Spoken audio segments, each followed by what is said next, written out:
नमस्कार दोस्तों। आज मैं लेकर आई हूँ एक पारिवारिक कहानी। हमारी कहानी अगर आपको अच्छी लगे तो प्लीज़ हमारा चैनल सब्सक्राइब करें। रत्ना रसोई में काम कर रही थी कि अचानक से उसके फ़ोन की घंटी बजी। रत्ना ने अनमने मन से फ़ोन देखा तो मम्मी का फ़ोन था। रत्ना का मन भी नहीं लग रहा था। 2 दिन से मम्मी से बात भी नहीं हुई थी। छोटी बहनों से बात हुई तो वो कुछ कुछ बहाना लगा देती, पर मम्मी से बात नहीं कराई। इसीलिए जल्दी से मम्मी का फ़ोन उठाया तो मम्मी की आवाज़ कुछ उदास थी। रत्ना ने पूछा कि क्या हुआ मम्मी, कैसे, तबीयत ठीक नहीं है क्या? 2 दिन हो गए, फ़ोन पे भी बात नहीं की। ऐसी कहाँ बिजी थी?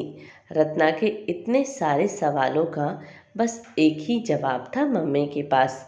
बेटा, कब आएगी तुम? काफ़ी दिन हो गए, अब तो साल से भी ऊपर हो गया।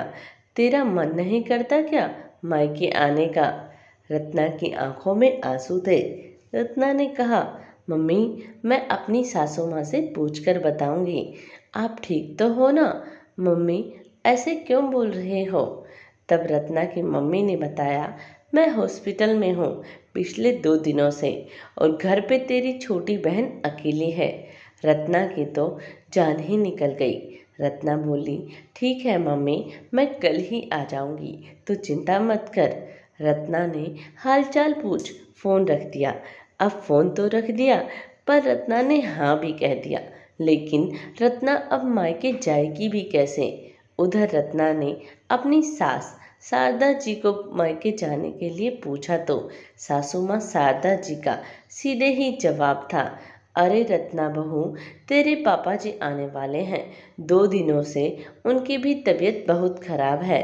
अब बता, तुझे मैं कैसे भेज दूँ? मैं उनका ख्याल रखूंगी या घर का काम करूंगी? रत्ना बहुत उदास हो गई। रत्ना ने शारदा जी को तो कुछ नहीं कहा। शाम को जब पति खाना खाने के बाद कमरे में आए तो उन्हें सारी बात बताई। वो बोले, पापा तो बिल्कुल ठीक है, मेरी आज ही बात हुई थी और मैं पापा से पूछता हूँ और तुम्हें भी मायके छोड़ आऊँगा। तुम चिंता मत करो, सब ठीक होगा। रत्ना के दिल को तसल्ली मिली और अगले ही दिन शाम वाले ट्रेन से रत्ना अपने मायके आ गई। शारदा जी तो मुंह फुला के बैठे रहे। रत्ना अपने मायके पहुंची। दोनों बहनें रत्ना से चिपक गई।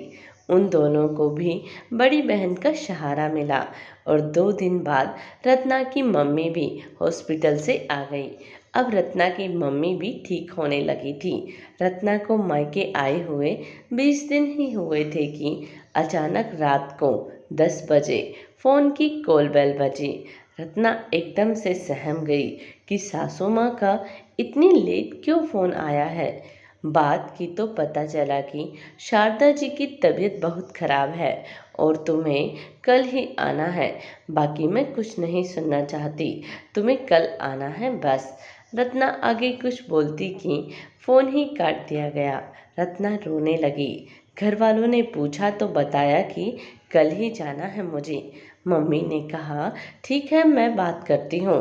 तो रत्ना ने कहा, नहीं मम्मी, मैं कल ही चली जाऊंगी, वरना सभी बोलेंगे कि तेरी मम्मी बीमार थी तो मैं छोड़ आया, और अब मेरी मम्मी बीमार है तो आ नहीं सकती यहाँ, इसीलिए कल ही जाऊंगी। रत्ना की मम्मी ने कपड़ों और मिठाई के नाम के रत्ना को पैसे दे दिए और रत्ना को खुशी खुशी विदा किया। अंदर से तो बहुत दुख हो रहा था, पर क्या कर सकते हैं। रत्ना ससुराल पहुंची तो देखा ससुर जी बाहर बालकनी में बैठे थे और सासू माँ उनके लिए नाश्ता बना रही थी। घर पे सब बिल्कुल ठीक था। रत्ना सोच में पड़ गई और अपने कमरे में चली गई। शारदा जी रत्ना के लिए चाय पानी लेकर आई और कहा, तू आराम कर, परेशान हो गई होगी, मैं कर लूँगी काम। रत्ना परेशान हो रही थी। यहाँ तो सब बिल्कुल ठीक ठाक है, फिर मुझे अचानक से फ़ोन कर क्यों बुलाया? अगले दिन ही रत्ना की ननद नेहा घर आ गई। नेहा के आने से शारदा जी के चेहरे पे चमक आ गई। अब शारदा जी रत्ना पर सारे दिन ऑर्डर चलाती। नेहा को जो पसंद होता खाने में वही बनता। रत्ना रसोई में दिन भर लगी रहती। ऐसे ही एक बार रसोई में काम कर रही थी और नेहा और शारदा जी बाहर बैठे थे। नेहा बोल रही थी, मम्मी सही किया अब की बार जो पहले ही भाभी को बुला लिया, वरना इतनी गर्मी में मेरा तो आने का मन नहीं था। शारदा जी कहने लगी, हाँ तो अब गर्मी गर्मी यही रहना, इसीलिए तो तेरी भाभी को तेरे आने से पहले ही बुला लिया। रत्ना ने माँ बेटी की बातें सुनी तो मन ही मन बहुत दुखी हो गई।